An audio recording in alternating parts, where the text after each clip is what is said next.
Welcome. I'm Dani Dakota here with... my name is Cerynitis, but I'm primarily known as the Shoppe Elf. And we are here in Woodrow Park because I've heard that you collect dragon eggs. I do collect them, and I also sell them over at the Medieval Gift Shop, Medieval Fantasy Gift Shop over in downtown Staunton. Hi. Well, can you teach us how to do it? I believe I can. Oh, well, let's go. Alrighty.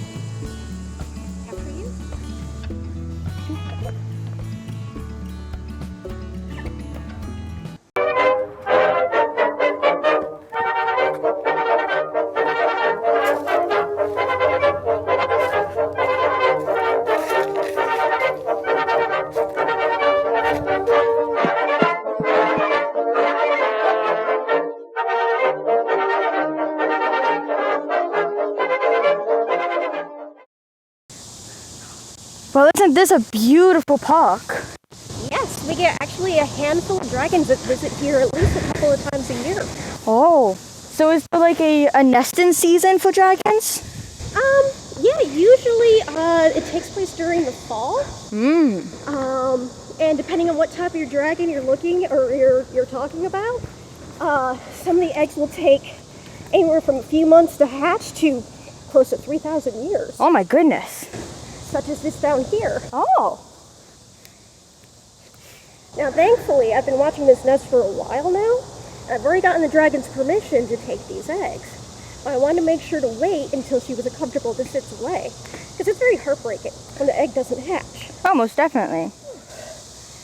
It's hot out. You made the smart decision of bringing a cane. I did. So basically, if another dragon is around, but like I said today, I made sure there wasn't any, you want to be cautious. You want them to know that you're here. So usually what I'll do is I'll kind of sing for them. Aw. To let them know I'm coming. And then you just kind of approach quietly. And if you hear any signs of distress, either a low growl or even the sound of thunder coming from on high, you know it's really not safe to approach. But right now it is safe. And thankfully all the other baby dragons have actually flown away. Thankfully, under supervision of their parents. Yes. But yep, these unfortunately did not hatch, but they're turning out quite colorfully. They are. And usually, my friend Scuttlebutt will protect the eggs for me. Oh, well, that's perfect. If you want to grab that one for me. Of course. Now, is there a certain way to pick up a dragon's egg? They're actually pretty solid. Most dragon eggs are pretty sturdy, even when they, even before they calcify and everything else like that. Usually it takes some time for the dragons to actually poke their head out or crack it open. One dragonologist I read about had actually witnessed one of the dragon eggs hatching and everything, and they actually end up having a horn on the tip of their nose to help them break through the egg. So it's similar to an egg tooth on a snake. Exactly. Exactly. Everything okay in there?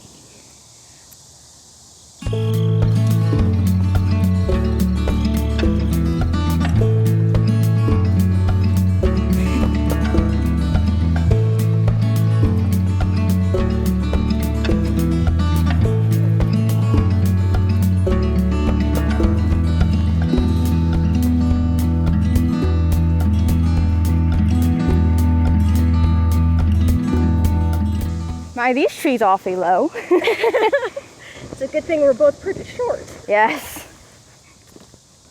Oh, look, we've got some more over here. Well, I do have to ask. Okay. Are these all from one species of dragon?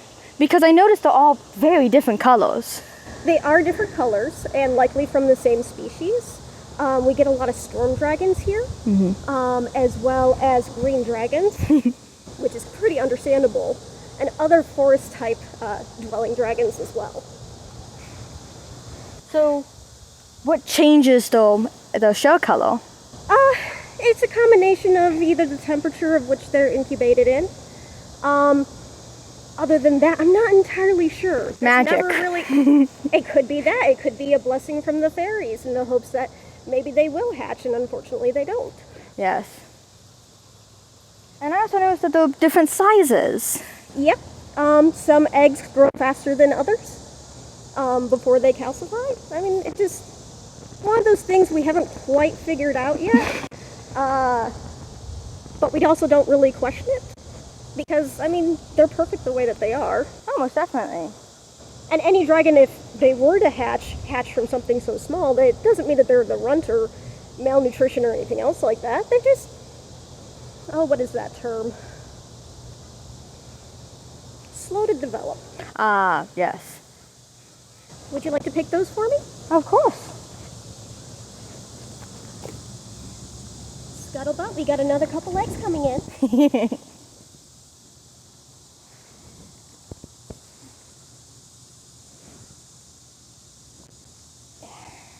There you are.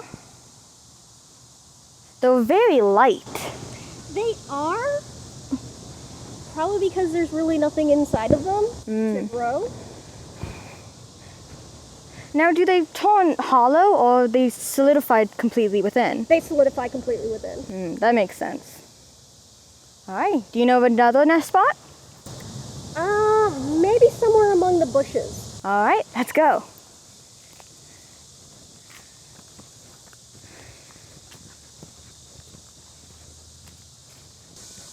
So these were the bushes you were talking about? Yes, I was. And oh, here we are. Oh.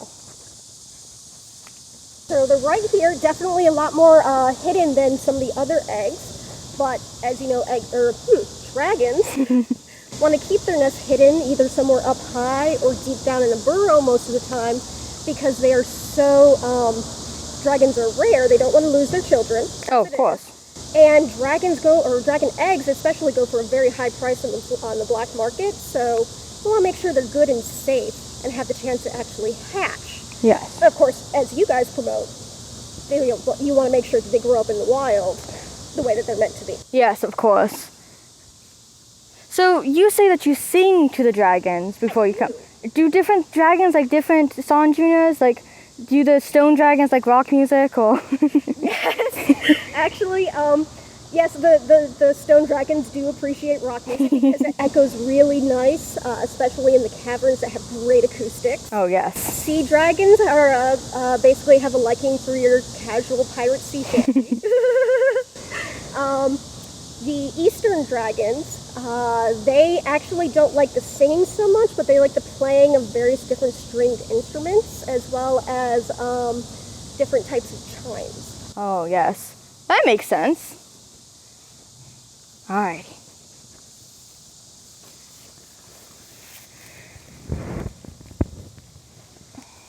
Incoming!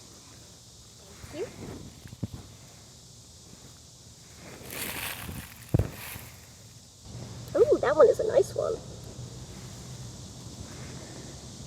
Good job, Scuttlebutt. Yes.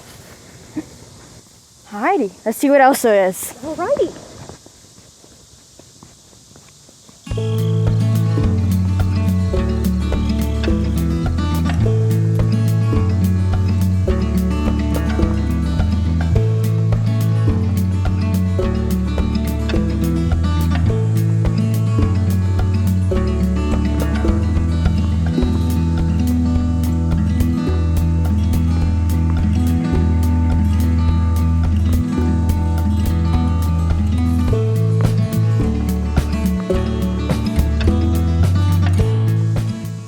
nice summer day like today, it's good to take a break. It is definitely, especially when it's this hot and humid. Oh, tell me about it. Well, since we have a moment, I keep hearing you talk about this scuttlebutt creature. Who is this mythical person? Scuttlebutt is actually a scurry drake I accidentally adopted. Oh. He is my little egg keeper. Aw. Whenever I go traveling. Unfortunately, I had picked his egg, or collected his egg, thinking that the nest had been abandoned, but he was just a little late bloomer. Hatched later than the rest of his clutch, and I've pretty much raised him since. Aw. Well, does he enjoy acorns like other scurry drakes? Yes, he does. Well, I just happen to have a few here. How old is Scuttlebutt? Scuttlebutt. He is a scurry drake, I understand the confusion. Yes.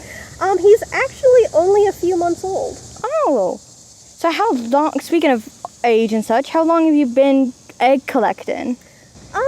For a couple of decades now. Ah, oh yes, of course, you're an elf. I should have thought.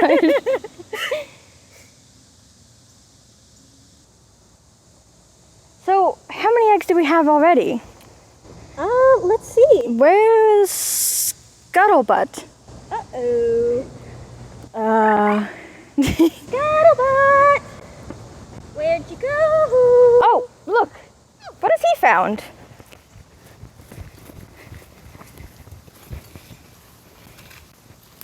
Hey there, little buddy. What you got? Hey! He knew exactly what we were looking for. Does he do this often? Not very, but I think he's getting more adventurous now that he feels comfortable. Oh, yay!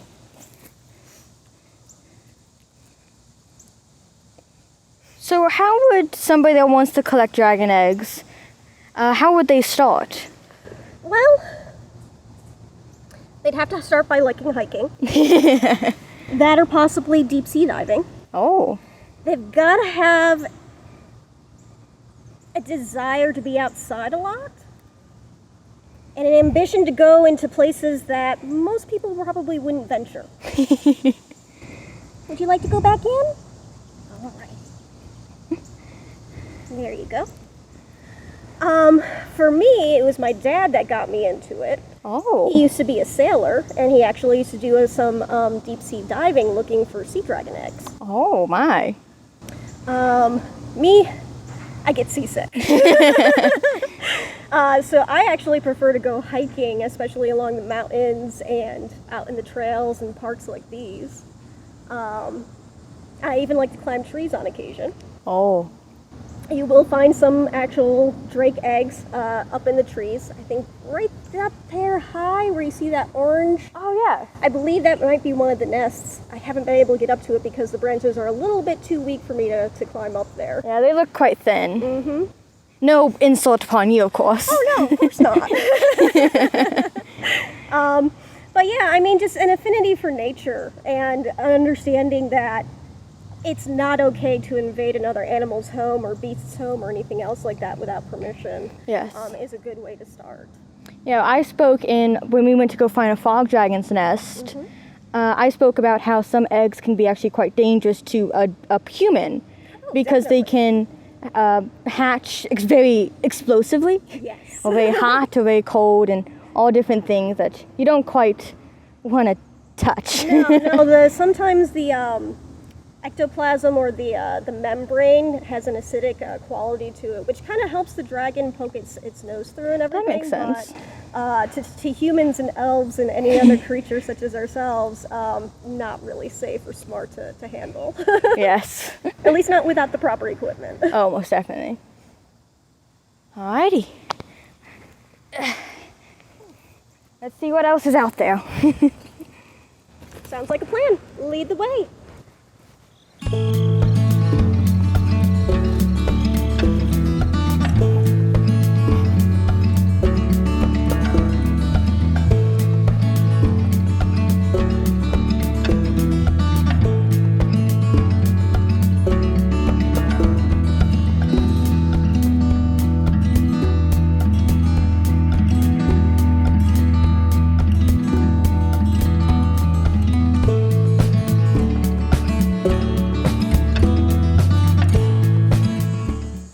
Well, thank you for showing us how you collect the dragon eggs. It was my pleasure. And thank you for joining us on our little expedition. Please be sure to like, share, and subscribe to our YouTube site. Yes. And until then, join us on our next adventure.